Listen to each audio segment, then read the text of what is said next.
Oh my God, what is up, everybody? It is another episode of the Countdown to the Geekcast. I've not said that in a minute. I totally get it. I understand. Things have been busy. I'll talk about it a little bit later on. My name is Ted, aka Steady. Joining me is the one, the only, Retro Ray, What's going on, guys? Good to see you guys again. and the man, the myth, the legend. You know him as JC. Hey everybody, and do not adjust your phones or computers. Yes, if Steady's camera is grainy, it's because he's using that old camera from Windows 95 days, everybody. Still running on dial-up. Yeah. Still. Even though he's got that phone. Yeah. We got a great show for you guys. Yes, the Geekcast has not streamed probably since October was the last time that we did that. For Really? good reason. And I said we'll talk about that in a minute. Yeah, we've been putting out recorded shows for a while. Okay. But we got a great show for you guys. We're going to be talking about the Geeky Weekly headlines. I haven't said that in a while. And we're also going to be reviewing a movie that just came out, The Hunger Games, The Ballad of Songbirds and Snakes. But first, there's been plenty of things to talk about. The first of which is our pals over at Superhero Comic Con and Car Show. They decided, you know what? We're so good at having events. We're not just going to have one, we're going to have two. So I give you SpaceCon San Antonio as I take forever to get this up. Yes, I'm a little bit Again, out of Windows practice here. 95 dial-up. Here we go, right there. So, I'm a little bit out of practice here. But our friends over at Superhero Comic Con and Car Show, they are now doing a second event in San Antonio, and it is even bigger and better than I think the summer one's going to be, because SpaceCon San Antonio is going to be completely dedicated to Star Wars and Star Trek franchises. Where worlds And collide. so oh, not absolutely. Spaceballs? You know what? That would be amazing. That would be epic. That's what I want to see. Dude, get Head Lone on over. Star. I would love Lone Star and Princess Rick Vespa. Moranis. Oh, Yes. dude, yeah, We need there you Rick go. Come Moranis on. there. I would invest in a dark helmet costume if they brought some Spaceballs guys there. For sure. All right. So, if you haven't checked it out yet, SpaceCon San Antonio launches on October 25th and 27th, 2024. Yes, I know that's practically a year away, but tickets are already on sale, and I still believe there's a discount going on. So, why should you start thinking about this now? I'll give you one good reason. Hayden freaking Christensen is going to Oh yeah. be in South Texas for this event, and it's going to be a 3-day event. He's going to do autographs. He's going to do photo ops with fans, and believe me, I understand you can probably catch him at like Star Wars events or maybe San Diego or New York Comic Con, but I guarantee you, you do not get the level of intimacy, and I know it's a weird word, but you don't get the one-on-one attention that you do at this one as you would those other ones, because those other ones are like way too massive to give like each and every fan the attention or just the one-on-one time that you want with Hayden. This one, when you get an autograph, there's a little bit more time there to kind of speak with him a little bit. The photo ops, yeah, they're quick, but they're not going to be like get out, get in, get out, get in, get out. I've been to the big events. This is a small one with big names, if that makes any sense. JC, your thoughts about Anakin freaking Skywalker coming to San Antonio? Pretty amazing. I want to say, God, the last time he was supposed to come was around COVID, right? Was that, or did he come since then? It feels like such a You're right. blur. It was, I think it was 2020 when The that Fiesta Texas thing, happened. right? And then COVID Yep, hit yep. and something like that. Yeah. So, This is pretty awesome, especially with the resurgence of his career after Obi-Wan and Ahsoka. Um, a guy that so many people were annoyed with in the prequels, now he's such a beloved Star Wars character. It's so great. Um, but dare I say, he's not even the biggest celebrity coming to this thing, too. We'll talk Ooh, about dare that. you say who would Yeah. you say is maybe bigger? Because I think I know who you're talking about, but go ahead and give us your thoughts. Other than where is he? You got it there? I'm waiting for you to pull it up so we have it there. Yeah, right there. That picture. The Shat. William Shatner, Captain James T. Kirk. The original Captain James T. Kirk is pretty awesome to see him there. So that is going to be awesome.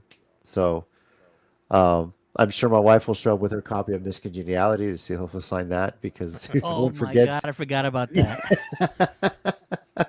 Arguably the best line in the movie when what's her face falls, he's like, "Oh shit!" Yeah, that's still we just laugh randomly at that in the house. So yeah, so but it's pretty awesome. That's the lineup that they have for this is pretty amazing. I Yeah, we can't need forget our you. buddy too. Yeah, Our buddy. I was about to bring him up. Ray, I know you're a massive Star Trek fan. You and I have been covering Picard. We spoke with the head producer. We actually interviewed Todd Stashwick.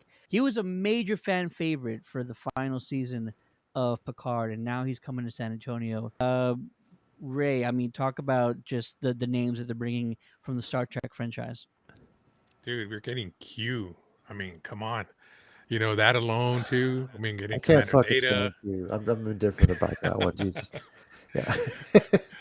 But to me, Stashwick, man, to me, Yeah. we're getting Captain Shaw from the USS Titan, um, and that alone. I mean, the way things work into play. I mean, we get the interview before Star Trek Picard, season 3 airs. We interview him, talk to him. Of course, he couldn't tell us very much when we interviewed him. So hopefully now, once we get him here at this convention, we can actually sit down with him and talk with him and ask more details now that he can talk about the episode. That's going to be cool if we can do that. You know what I mean? Yeah, absolutely. And all of the Geek cast, well, actually, the entire Geek network is going to be on site for not only SpaceCon, but also, I said, two events next year: Superhero Comic Con, which has now been moved up to June, and SpaceCon's in October. So you have two massive events happening in South Texas. And if you are debating whether or not you should plan and make the trip down, I promise you, you won't be disappointed. This is arguably one of the best organized and ran conventions across the country. You hear so many horror stories and so many complaints from like other conventions across the country. This one, they really listen to every single thing the fans have said over the years, and I promise you, if you ever have an issue, somebody will solve it because they go and try to have the best experience for each and every person, and I think that's fantastic. Um, Speaking of debates, I know they do panels at these things. SpaceCon has to have Star Wars versus Star Trek. It That's what needs I was to be. thinking, You just JC. imagine how epic that would be. You need the whole Coliseum for that. You sit Star Trek fans on one side, Star Wars fans the other side. You put some celebs from both series up there, and just let it happen, and just see how much fun you could have with that. I mean, come on, that would be such a good time. You know. that sounds interesting and dangerous all at once. Yeah, just like fanboys where they have the dude has the phaser inside Yeah. you know what I mean? He's like, "What's that for?" And he's the weed out Have you you ever guys. saw that? Have you ever saw that show King of the Nerds? They did that as an episode, and it was pretty intense. Just that. But I would love you do something like this. You gotta have that on some level. It just has to happen. Yeah, definitely for Yeah. sure. Absolutely, Hey, we and got to and bring Jar listen, Jar. Come on, they got to bring Jar Jar, the guy who played Jar Jar. He did come Ahmed out in the new Ahmed episodes too. You know what I Best. mean? Yeah, Yeah. he played a Jedi now, so we got to bring him too, man.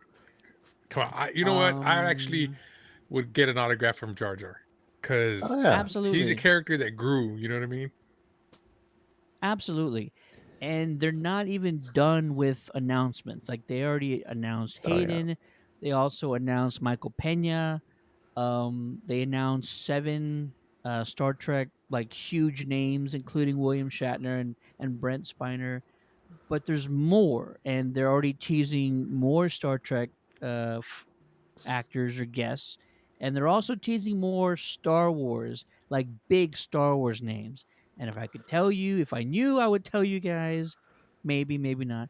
But if you know them, the promoters, like we know the promoters, like they're not going to hold back, and they're just going to aim for the sky. And 9 times out of 10, they hit their target. So Say it with me, guys. Samuel L. Jackson. Boom. There you That go, would be nice. Samuel L. Jackson, Yes. Mace Windu. Jackson, Yes. Would. I really need to meet Mark Hamill. Like Yeah. he Well. just did an event in San Francisco this past weekend, and I was so debating on going, but it's like the week of Thanksgiving. It's like the worst Yeah. time to have a convention. It's like everybody's got family things going on. So Dude, they had the original Boba Fett there too. yeah, Chumwara Mortison, that's right. I think Yeah. Yeah. there's a bunch of Star Wars. Well, there's going to be more Star Wars people at this one than there will be at that one. But Well, also, bring as guys, many as you can.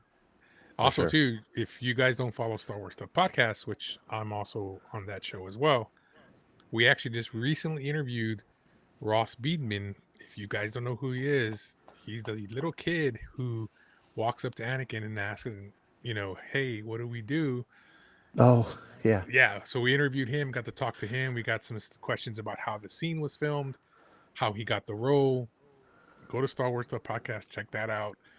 Like I said, between Countdown to the Geekcast and Star Wars, we're bringing the news to you guys. So keep Mm. it, keep on like and follow us, man. No, absolutely. Listen, everybody's been super busy with the Geek Network. Shout out to the Star Wars stuff.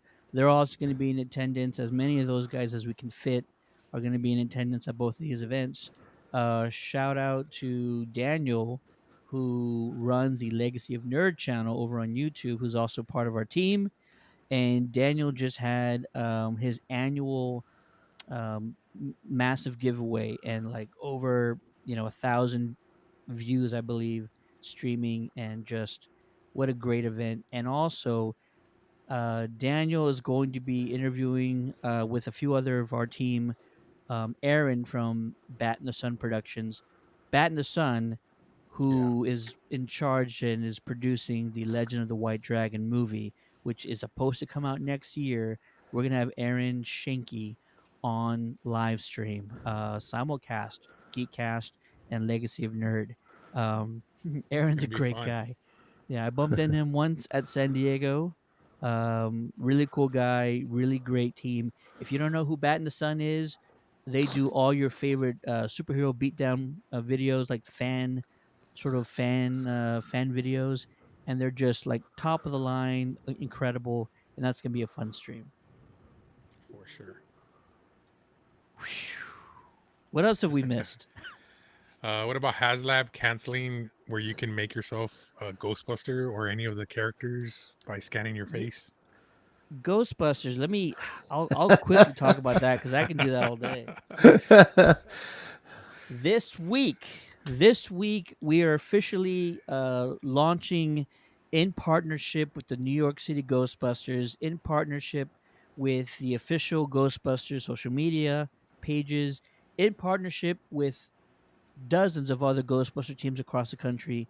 We're launching the third annual nationwide Ghostbusters toy drive. This is a campaign that's put on by, like I mentioned, dozens of Ghostbuster chapters across the country. They're all going to be holding charity events and appearances in their communities. All the donations and all the money raised goes towards those local communities and charity groups in their area. If you're in the San Antonio area, join us live tomorrow, where we will talk about what we're going to be doing in the San Antonio area.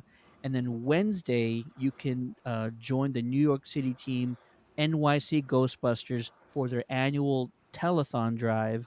And they're going to be talking with other groups, and they're going to announce just what other other chapters are doing.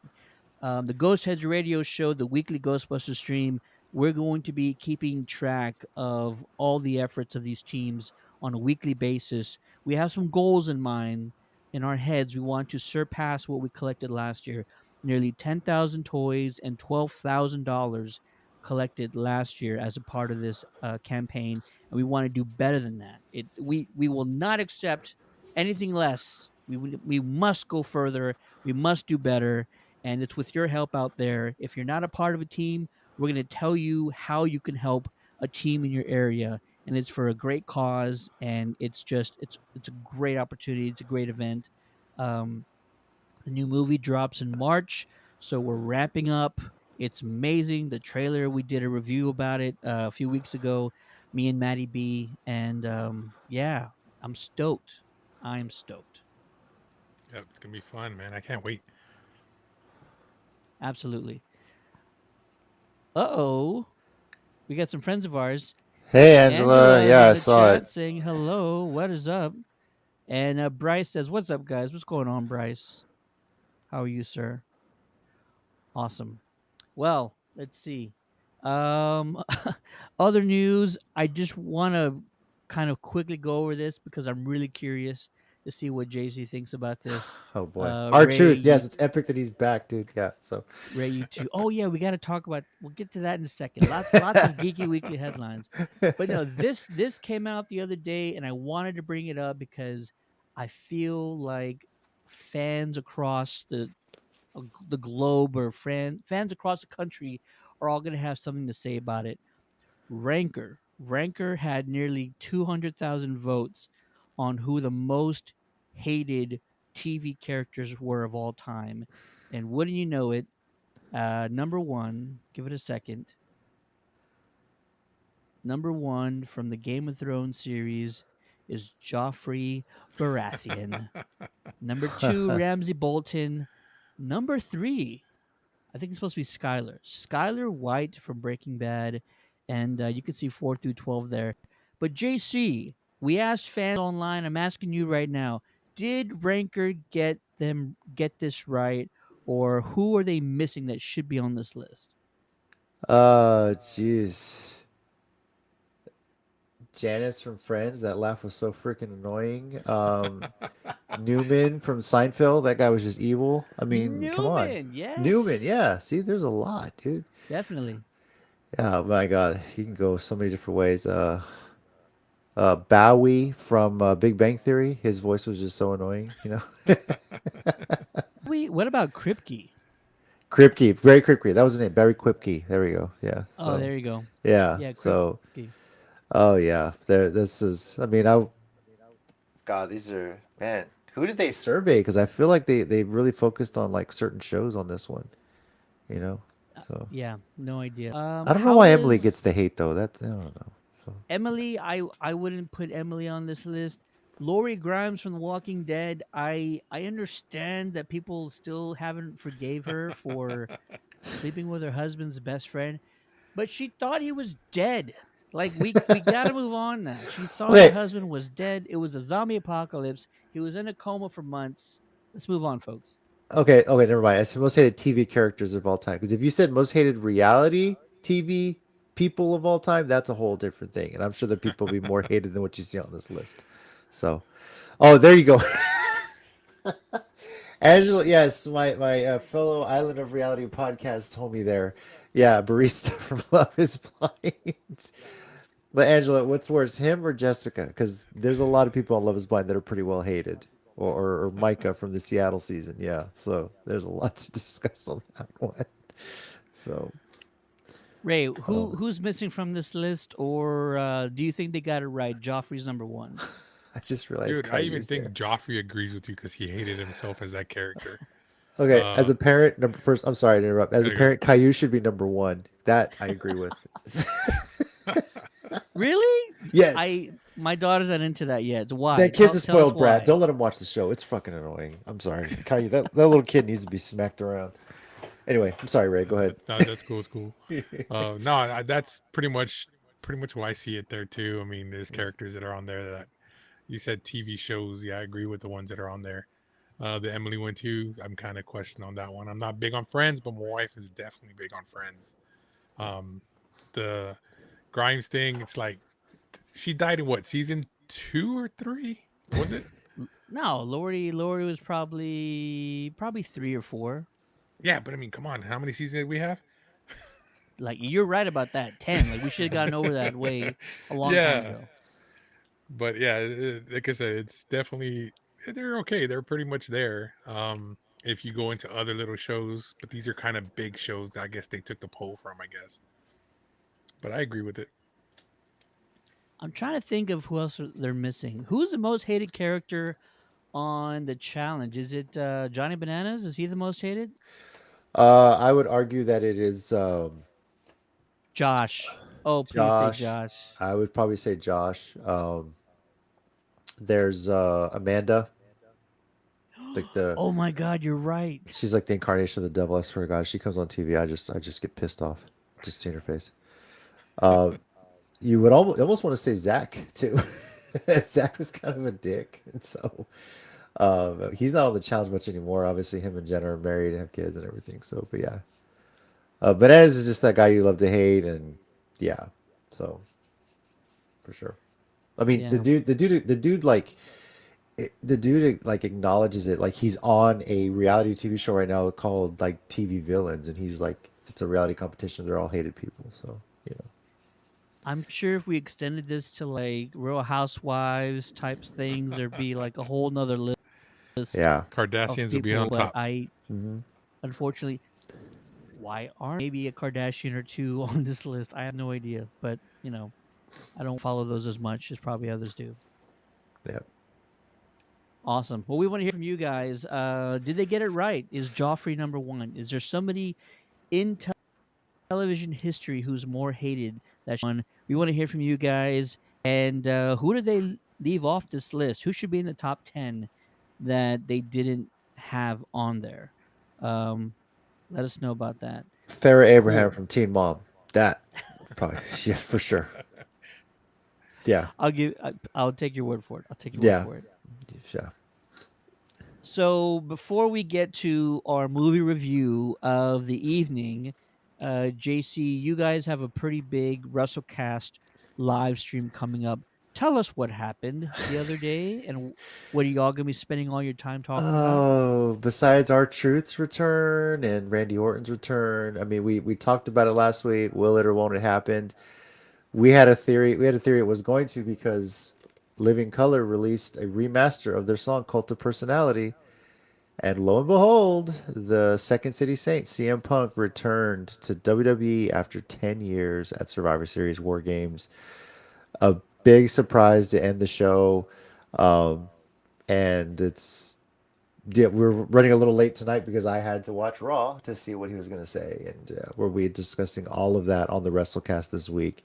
How War Games went down, uh, the reaction from Seth Rollins, what potentially is going to be set up, what we're theorizing, how this changes things for WrestleMania, the Royal Rumble, and all that. So, the most interesting thing that Punk said when it went off the air was, "I'm not back to make friends. I'm here to make money." So, we'll see what happens. He says he's home. So we're going to be talking a lot about that on the WrestleCast this week, Thursday night, on your Countdown City Geeks channel. So, yeah, Absolutely. yeah. And what's the over? What I bet you Vegas had like over under odds on how long CM Punk's speech was going to be on Raw. It's probably what 10 minutes, 10.5 minutes, something like that. It was like the last 10 minutes of Raw. So it was like Yeah, like there a you go. 15-minute segment. It took about 5 minutes to get to the ring with the entrance and everything. So yeah, they gave him a mic for about 10 minutes. Yeah. So Awesome. Awesome. yeah. Well, that leads us to our final topic of the night.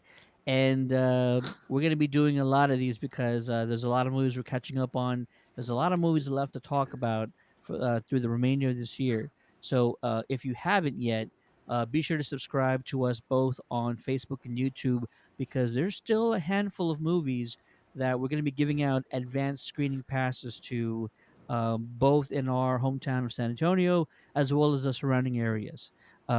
also hoping for an Aquaman advanced screening. I know it's not on everybody's like Strauss. top of the list of movies are waiting for, but it's the final DC EU film, arguably. So you got to just see how it turns out. That's all I can say about that. But we're going to be talking about the prequel to The Hunger Games, The Ballad of Songbirds and Snakes. And Nerd Affiliated's in the chat. What's going on, brother? One of my Ghostbuster pals there. Nice. JC, I need to ask you first. Did you read the prequel book? Did you kind of know what to expect going into this? I haven't read any of these books. Oh, okay. I've seen the movie. Obviously seen the first four movies. They split the third book into two movies. So I haven't didn't know any of the story. I just knew there's a new. This is the 10th Hunger Games. I knew that this was Snow as a younger Snow before he was president, but I had no idea what this was going to be about. And honestly, from the way they marketed it, I thought it was going to be all about the new girl out of District 12, Lucy Gray. So I didn't Yeah. really know much about the story. So Gotcha, gotcha. Well, you don't have to stop watching this stream yet. We're not going to be getting to any spoiler territory. For right now, let's just start off with general overview, and I'll kind of kick things off here. I didn't know very much going into this. I kind of stayed away from the trailers, didn't read the prequel book, but I'm happy to say this movie was highly entertaining, if you ask me. I think the performances were fantastic across the board. Rachel Ziegler, her character, was just so enticing. Like she really just kind of pulls you in, and the songs that they had her sing, the tone of her voice, it just sucks you in completely. And I was really kind of just latched on to her character throughout this movie. But the story is captivating. It really is. And you kind of wonder how this sadistic Hunger Game came to be in the first place, and they kind of go over that a little bit. So I feel like the story was very captivating. Even though it was a very long movie, it didn't feel like a close to 3 hour movie. So I happy to kind of say that. And I think that this was a solid prequel. I really don't know where they go from here. They have plans to do more, but apparently the books aren't even out yet or written for. there's no more source material unless what's her face who wrote the books? Suzanne Collins is already Yeah, working on something right now. But this was the last of the published books, so who knows if she has more lore written around, if there's more in the works. Um, but yeah, this was the end of the published source material. Nerd Affiliate, I've only seen the first movie. I will say this: if you haven't seen any of the original movies, you don't need to see this film.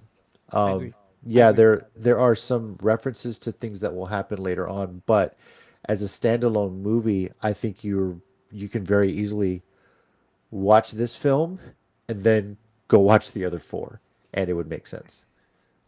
Definitely for sure. So Yeah, 100%. I agree with that. And if you just went away for streaming, I get it. There's a lot of people like that right now. inflation, yeah. It's totally fine. I totally get it.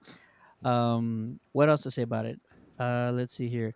The main actor. I'm trying to find his name right now. Tom Blythe, Tom Blythe. Blythe, yeah, or Blythe, Tom, yeah, Tom Blyth. Blythe, total stud. The dude is destined to be a major star if he isn't already.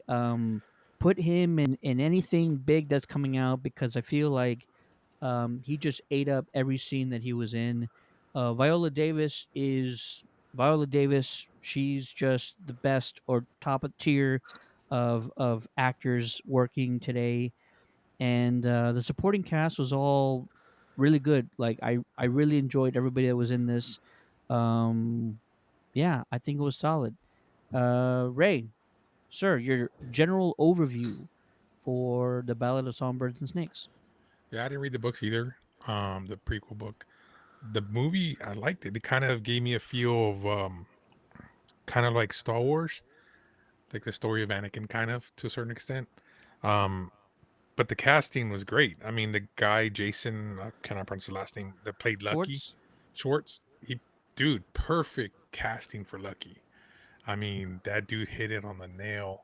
Um, just overall, the little things about it, without giving spoilers, how it kind of had the Gladiator feel, I guess, from here until what we saw in the new movies. It kind of gives you that feel of it. Um, without giving more spoilers or whatever, but the one of the things that got me was funny and I found hilarious about it was the drones. That Oh yeah. that right there was just too dang funny, man. Um, but when y'all watch it, y'all laugh. Y'all will laugh. I laughed. I was like, really? Uh-huh.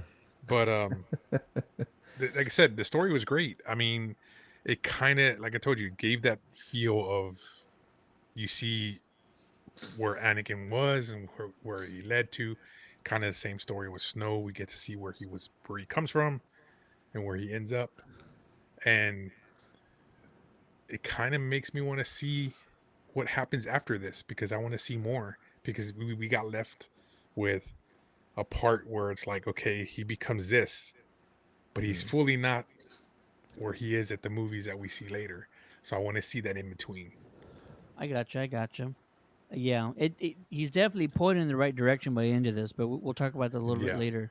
Uh, Angela also says, really cool to see how different the early Hunger Games were compared to the first couple of films. Definitely. Yeah, and it's those little details, they mean a lot. They both ground the film in more realism because the Hunger Games just didn't come out of nowhere. Like, hey, things are great. Let's start having the teenagers kill each other. There has to be sort of motivation for all this stuff, and to see the state of the entire world that they're giving us, they're showing us, really lends itself to the motivations of these characters. And so, Mhm. yes, very detailed. They were very specific on how things worked and the technology of this time, and it all helped push the story along and the plot along. JC, your general overview, sir. Yeah, kind of relaying what Angela said there, how primitive the Hunger Games were early on, without giving too much away. It's night and day from what we see in the first few movies. How much of a production it is, but it wasn't at that point yet. Um, this was very, very primitive, from the way tributes are picked up to how you know, they're just, they're treated like dogs until they're put in the arena. So, um, how this evolved, this really, you mentioned the Star Wars and Anakin thing. I've been saying on this podcast that Star Wars needs to do a Palpatine origin story, how he came to be. I've been saying it, and I feel like this film proves that it would work because that is ultimately what we got out of here was a Snow origin story. So, um, which they didn't market as such, but I think that's really what we got here, and it works. It works great. And I think villain origin stories are amazing, and I think Star Wars, if you're paying attention, a Palpatine origin story would be awesome. So Dave Filoni, take some yeah, notes. that's right. Speaking of Dave, I wonder if he can tell us how far back Acolyte goes, and if there could be a Palpatine cameo somewhere in there, or just a reference, right? Yeah. Palpatine has to be maybe around when Acolyte happens. We'll see. That's a discussion for another time, I guess. Yeah. Yeah. Cool. Well, this is the end of our non-spoiler discussion. If you haven't seen it yet and you just want to wait until the movie comes out, I suggest pausing this video now, checking out the movie, and then come back. Let us know what your thoughts are on it, or let us know now if you have seen it, and then we're gonna give our Geekcast rating by the end of this stream. So I'll kind of go first. Hmm. Um, Loved what they did with the Snow character because you were sort of rooting for the guy, like for the majority of the movie. He is part of this wealth class, but he's also like the bottom 1% of that wealth Yeah. class. Like he's just sneaking in. and getting crapped on from his other schoolmates and whatnot for being at sort of the bottom of the totem pole in the wealth class.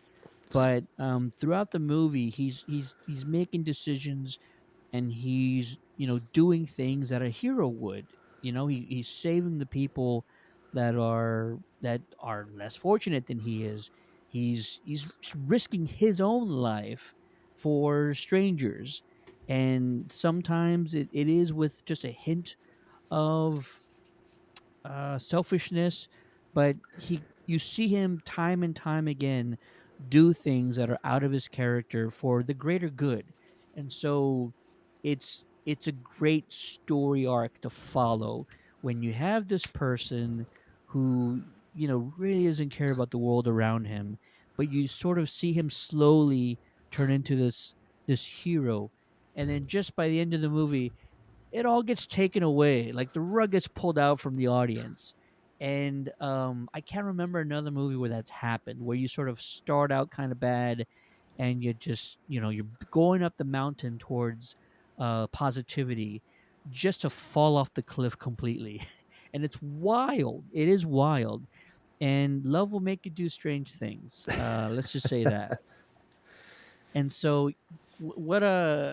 that's why I called the story captivating earlier, because it's not something you're used to seeing. There's this really fresh take on it, and it's all built within this world of the Hunger Games. And you have all these very eccentric characters around these two love birds, songbirds, I guess. And yeah, it's just fantastic. And Ray said, he's going down this path now, but man, that's a lot of like hatred to hold on to for such a long time, to becoming the Snow that we see in the original franchise. So yeah, what a just a fantastic story arc for a character. And that's really what I was holding on to the entire time, was like, ooh, what is he gonna do next? And like I said, you're cheering for this guy for most of the movie, just for it to all just like fade away completely, and it's just wild. Most of the special effects are really good. There's like one sequence, JC and I talked about it earlier today. There's like one sequence where you're just like, that is fantastic. But other than that, this the world that they built, um, all most of the special effects are really really good, and I think it was so smart that this wasn't the start of the Hunger Games, and I want to make sure that that is sort of clear. It wasn't like tomorrow is the Hunger Games. No, we're already like 3 seasons in, right, or something like that. 10. And 10. Yeah. 10, yeah, there you Yeah. go, 10 seasons in of the Hunger Games, but we still find out how they started without being there for the first one. And I feel like that was really smart, because Peter Dinklage's Peter Dinklage, his character, um, is the creator of all this stuff, and it's such an easy thing to say, like, what kind of a monster would come up with these games, just to find out it was all part of a drunken like idea. Like, we all have bad ideas when we're drunk, and this is the king of them all. This is the king of bad ideas from being wasted. Uh, And like, it's sort of a joke, but it's also just like how bad things can get, um when you just plant a tiny seed in the wrong area. And so, like, yeah, wild and really good. I am interested to see what happens from here. um yeah, solid film. We'll get into ratings in a little bit. Ray, anything else you want to talk about, man? Things you like, things that didn't work for you, go for it. No, I liked the way it started off, where we see where he comes from and where he goes. Dinklage's character, it's kind of funny towards the end where we find out that he's trying. The whole purpose of what he was doing was he was wanting to end it. That's why he was kind of trying to sabotage it to where it would slowly go you get away. How gnarly is that? Yeah. yeah. Yeah, you know what I mean. And that's what we don't know at the time, and we think he's just being mean to Snow the whole time of the film, um, which I kind of get. And if you see the movie, you see these characters that he goes to school with. We see these kind of people in our daily lives. We deal with people like this in our daily lives. Even people to the point where, I mean, we've got a coworker or so out there that will take credit for what we do, and even though they know they didn't do it, like that one character where they tell That her, one chick. yeah, they tell her Yeah. stick her hand in the thing of snakes, even though it's going off whose scents on that paper, she still had the Yeah. nerve to stick her hand in that thing, knowing that she was going to get bit by the snake. And it's sad that there are people like that out there. So that I liked because it was reality. It's kind of, I told my wife what I took from it was we enjoy reality TV, right? This is basically Big Brother and the one where they travel around the world and stuff like that. Amazing Uh, Race. Amazing Race. Amazing Race kind of thing, Yeah. where we sit down and we watch it because we like that. But you just like you combine the two and then you add Survivor in there, and then that's we get Hunger Games. But that's just what JC's applied to Amazing Race 5 times, just so you know. I have not. But we have been trying to get Angela's husband to go on the circle because I think he'd be perfect for it. I'm just gonna throw that out there right now. So yeah. Do it, Ryan. Yes, Do it, Ryan. Come Ryan. on, Ryan. but that's what I took from it. It's like if things were to continue, I think that's where the next level of reality TV will go to, if it were to get crazy enough. Which is kind of sad if it would, but like I said, Scary. it's It is scary. Yes, it's hard to. It's terrifying. yes, it's something you don't want to think about in reality. But the way people are and the way this shows the people in the movie, there are people out that who are out there like that. You know what I mean? And that's the scary part. But yeah, it's a The great human movie. condition, yeah. There's definitely a possibility that something this sadistic happens. I mean, you know what? This is not the same, but it's kind of the same. Do you know? This is a very true story. You can look it up, by the way. Do you know that in America, in the U.S., there are some states that allow rodeo poker? Anybody know what rodeo poker is? No. Uh, I'll tell you. That is when, if you are a prisoner in our prison system and you would like to have your sentence reduced, don't ask me by how much, you can, with a group of other inmates, sit at a table in the middle of a rodeo ring and play poker while a bull is let loose during your game. And just hope that nothing bad happens. But most of the time, the bull goes for whoever's around him. So, yes, folks, we kind of play crazy games in these states.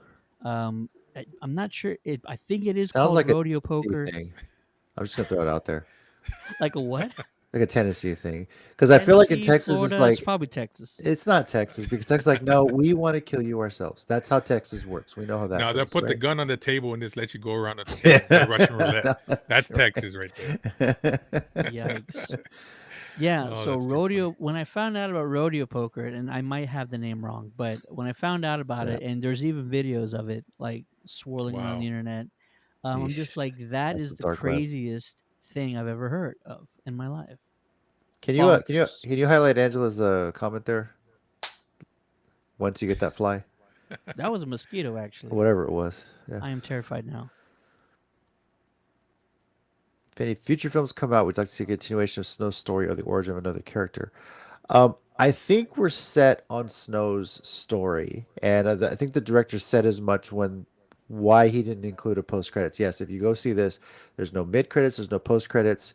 Once you hear uh, Donald Sutherland's Snow make that last line at the end, that's it. The credits roll.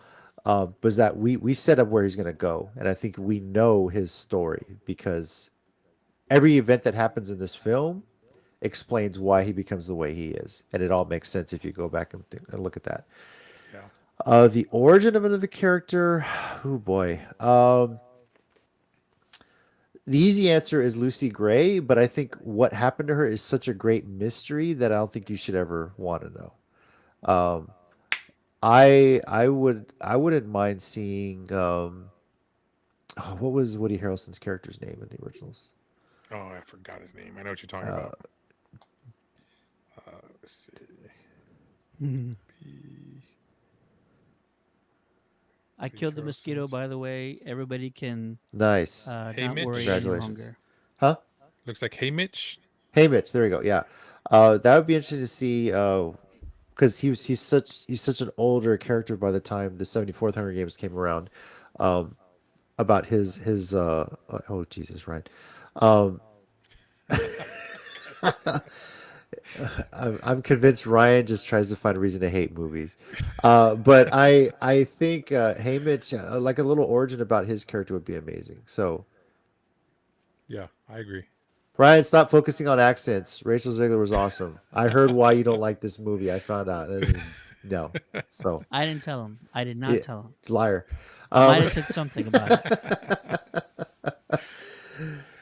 Oh, I this as far as the film itself, I think was really cool about it was if you're going in expecting this high tech Hunger Games like we get in the 74th, it's not like that. I mean, this was the setup was okay. Here's our tributes.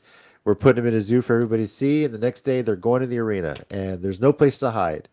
Everyone fight to the death. So, um, how this really sets in motion how the games evolved into what we see by the time the 74th and 75th ones come around.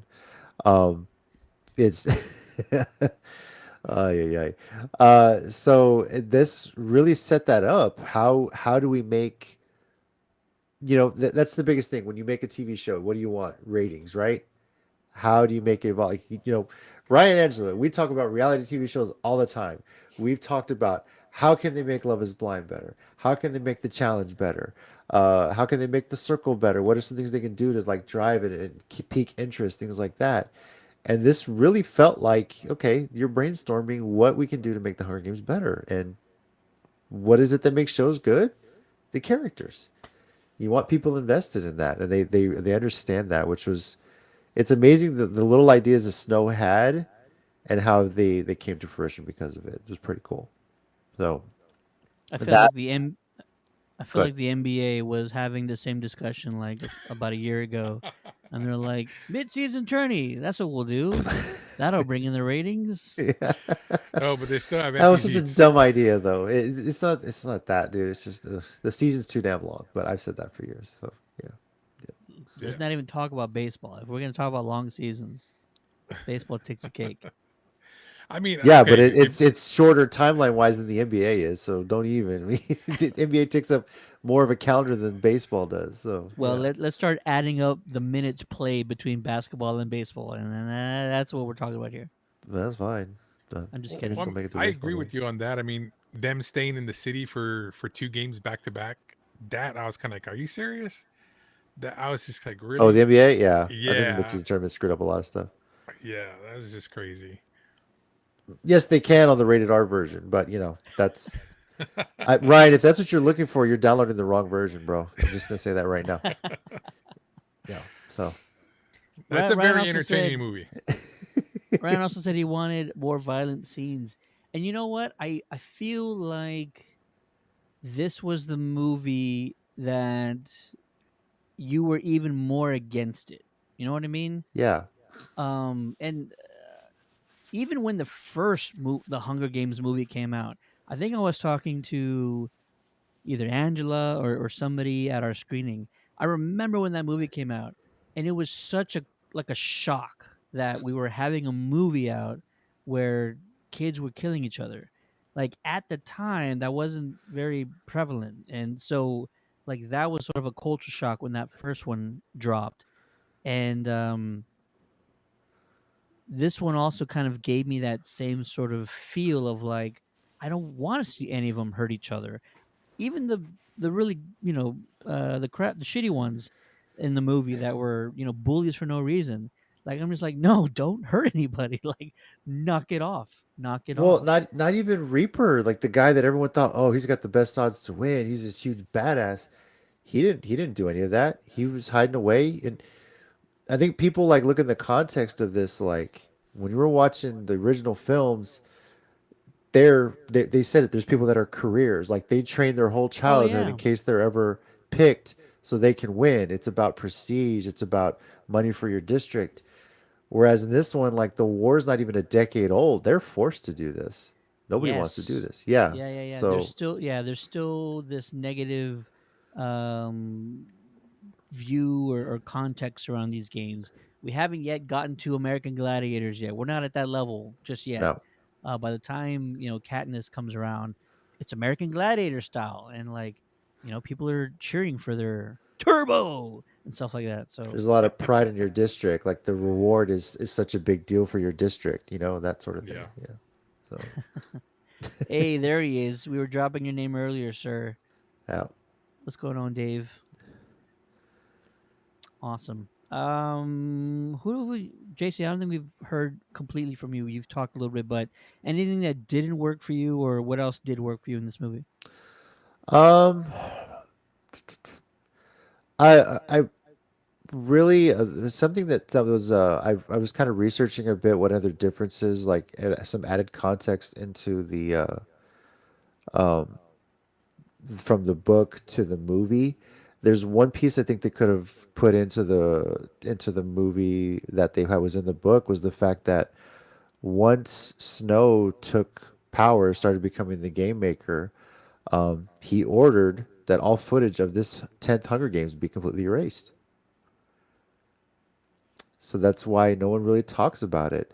There's no evidence of him killing the tribute when he gets put into the cage, even to the point where they kind of erase Lucy Gray from the history as being a winner of the Hunger Games, which Ooh, is potentially why she's not really even celebrated in District 12 as a past winner.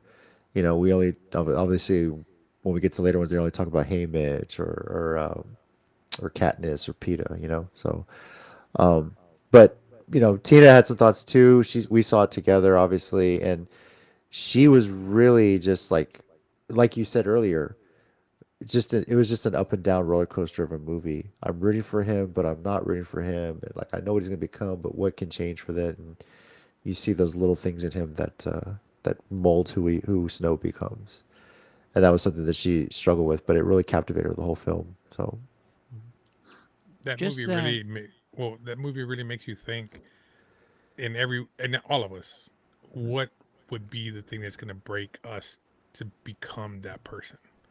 You know yeah, what I mean? I want to say Lucy Gray. Didn't she say in the movie too? Like we're all inherently good. Something in us turns us to that other side, and breaks Yes. us. Yeah.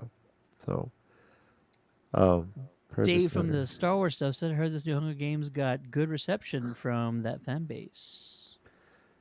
A lot I've read is that it's very loyal to the source material in this one, you know. So I think that's really good, and yeah, it's awesome. So whole new characters. I mean, the only character we know of is Snow and well, Tigress, even though it's a minor role for her in this one. She's only appears in Catching Fire, but still, it's pretty amazing. Yeah. Honestly, I don't know what else can be said that we haven't said already. Even the comedy, what kind of what little there was, really worked. And Jason Schwartz, is it Schwartzman or Schwartzman, Schwartz? Schwartzman, Schwartzman. legend. Yeah, Jason Schwartzman, who I know JC's favorite performance of his is in Scott Pilgrim. Yeah, He's fantastic in just how neurotic he is to certain situations and how ambivalent he is to the death that they're witnessing. That's just such a hilarious, dark way of making people laugh. Somebody somebody dies and he's just like completely like, okay, when's our next commercial? Or just whatever he says. can you Just not throw up on camera over here when he's telling one of the mentors? Yeah, so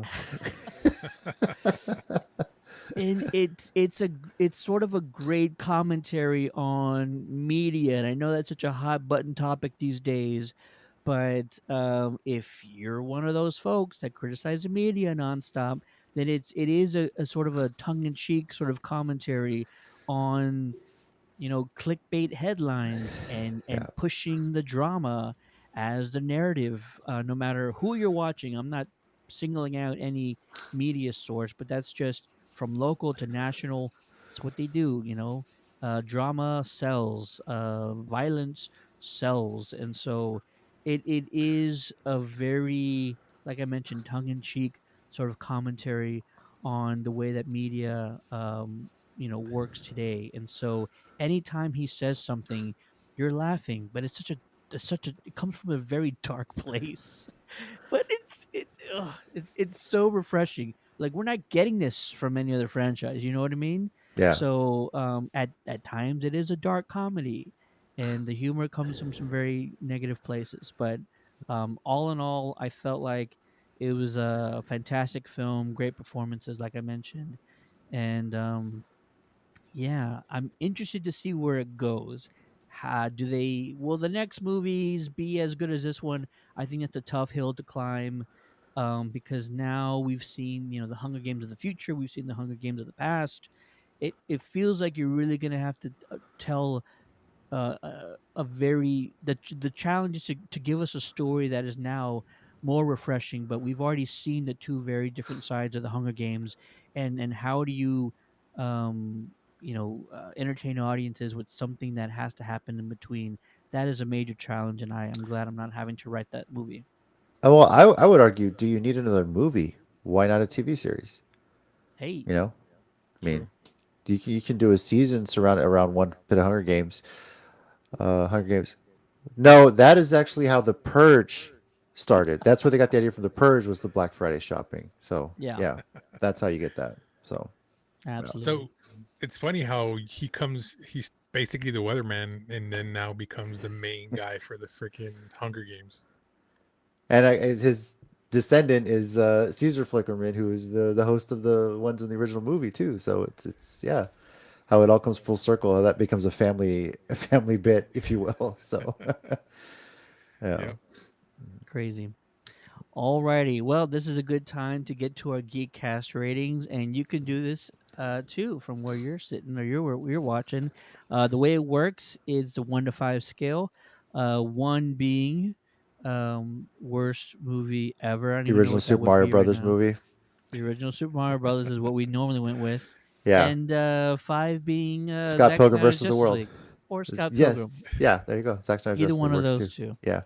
So I will go first. This was a solid prequel. If they do another trilogy, I think it's a solid first step in the right direction.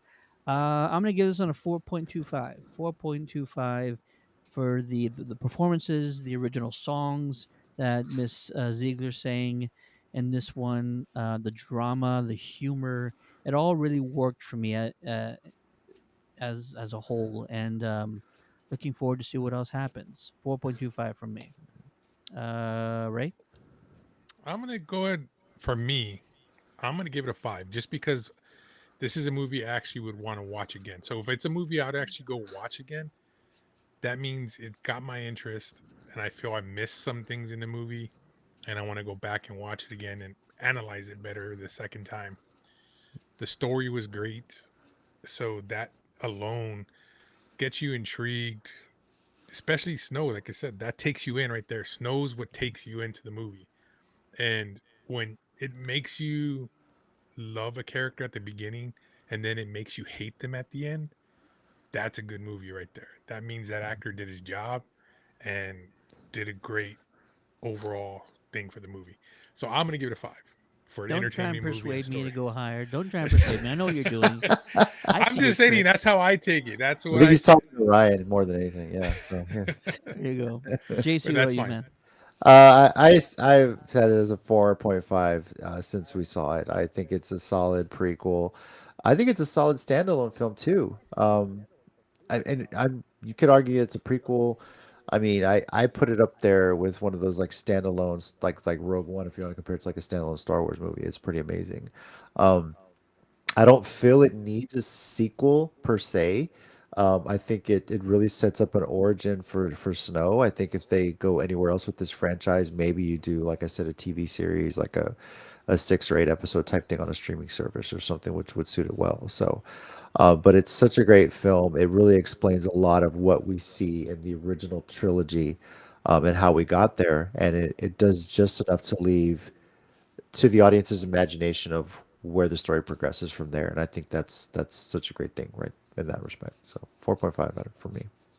Alrighty.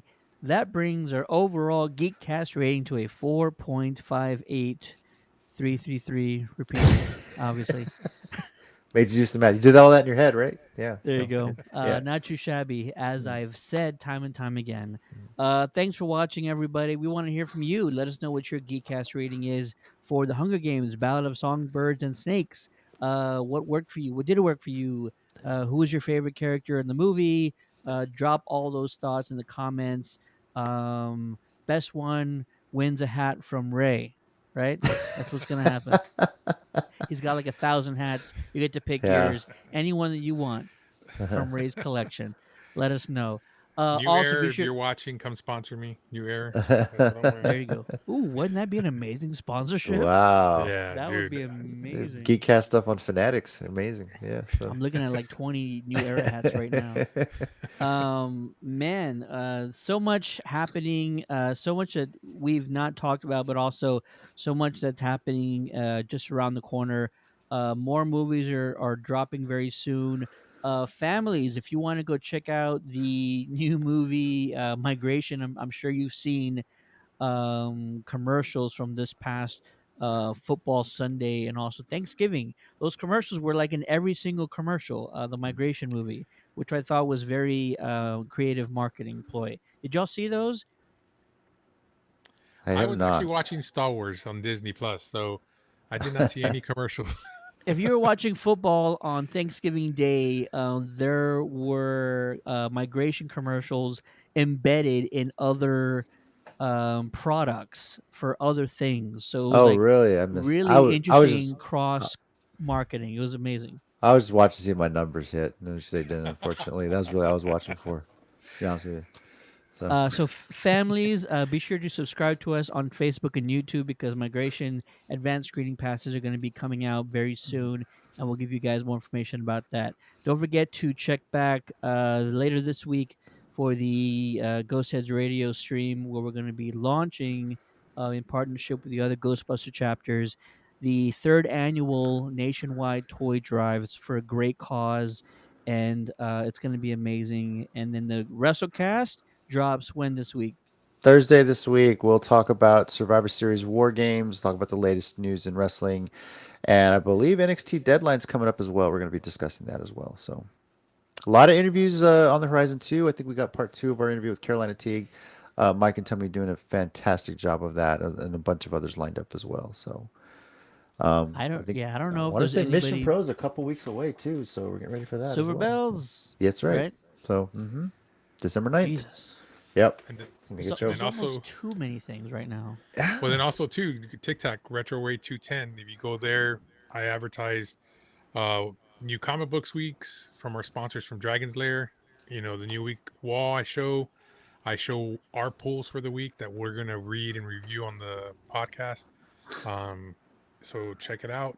I also do other events that we attend. I'll do quick little snap videos. You can check that out. And then, of course, Countdown to the Geekcast. Like and subscribe us, man. Absolutely. Before we end, just want to give a shout out to some very interesting people.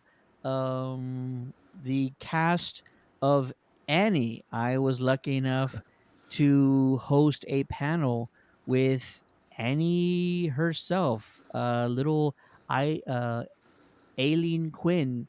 The movie turned 41 this year. Came out in '82, Wow. and I interviewed Aileen Quinn. I also interviewed Tony Lee and Roseanne. Oh, forget her last name at the moment. Tony Ann Gazandi and Roseanne Sorrentino.